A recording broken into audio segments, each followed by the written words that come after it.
America's accountant, Dan Geltrude, joins me now to react to this. So Dan, how long did it take for the Biden administration, and how many heads did it take for them to come up with this? Well, they knew this from the beginning, Monica. This wasn't any secret. Everybody saw through it, but many people fell for the bait and switch. Was it because inflation was such an issue? They said, all right, let's come up with legislation here. We'll call it the Inflation Reduction Act, even though it has nothing to do with inflation or very little. And the plan here is really to move much more towards climate change and other things, because that's what it was about all along. Speaking the truth, Dan, I appreciate it. So I do want to ask you about inflation. Washington Examiner recently had an opinion piece saying that Taylor Swift and Beyonce are actually culprits of inflation. Can you break this down for us? Are ticket sales from their tours enough to impact inflation numbers? Well, I don't know why we would turn around and blame Taylor Swift and Beyonce for inflation. I guess the plan is, let's blame anybody but the current administration. How about that as a plan? So what we have here, we should actually be grateful for these two women, business women, by the way, who are literally a mini economy all to themselves with the billions of dollars that they're generating. So yes, there's supply and demand. There's two of them in demand, and there's a lot of people that want to see them and buy their products and everything else. So I look at it this way. They are helping to expand the economy. I can't imagine blaming them for inflation. All right, that's a good take. You know, the ticket prices, right? I think they're pretty high, and people must be putting them on credit, as Americans have just actually set the record for $1 trillion in credit card debt. When you look at this, is this an indicator of trouble ahead? What's your perspective on this figure? Right. So when we look at Americans right now breaking the $1 trillion mark for credit card debt, that's unimaginable. Think about how much those interest payments are. But here's the problem. We have many Americans thinking that they're the federal government, meaning they can spend more than they make. Well, I have news for you. The federal government can keep printing money.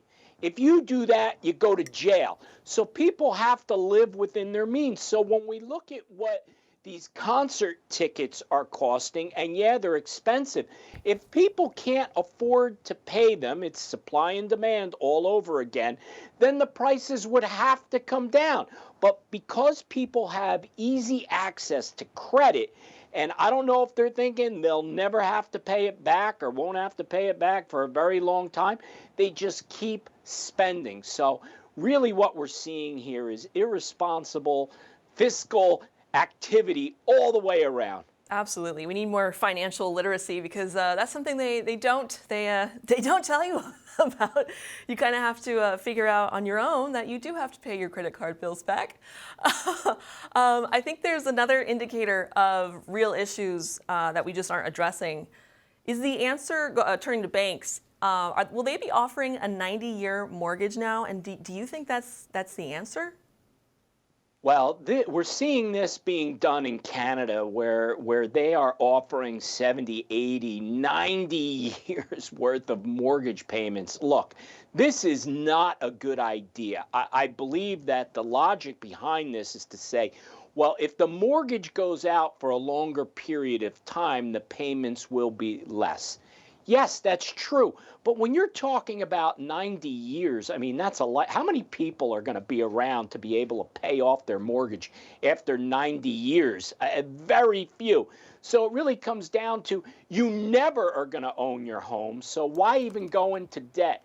Just rent and go along that path. There is entirely too much risk for both the borrower and the lender, because of the uncertainty of where interest rates will go. Look where we were just a couple years ago. How could you possibly know what it's going to look like over 50 or 90 years? It's crazy. It is crazy. We're possibly going down the road of literally owning nothing and being happy of 2030 in the WEF agenda. But I want to go on to SBF. I want to update our audience. He is headed to jail. His bail has been revoked because he was allegedly using a VPN to watch a football game and contacting a witness over Signal, aka witness tampering. Dan, do you like this guy, or do you think it's about time? Well, I don't know him, but I don't like what he's done or alleged to have done. That's for sure. Look, now that he's in jail and based upon the charges he's going to be facing, I'm not so sure that he ever sees the light of day again.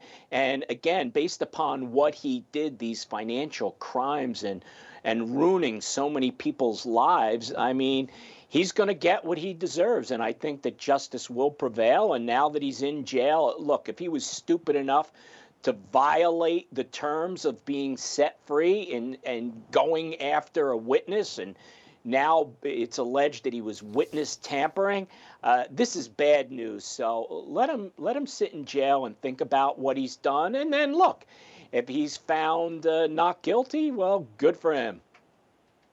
Presuming that he's innocent until proven guilty, of course.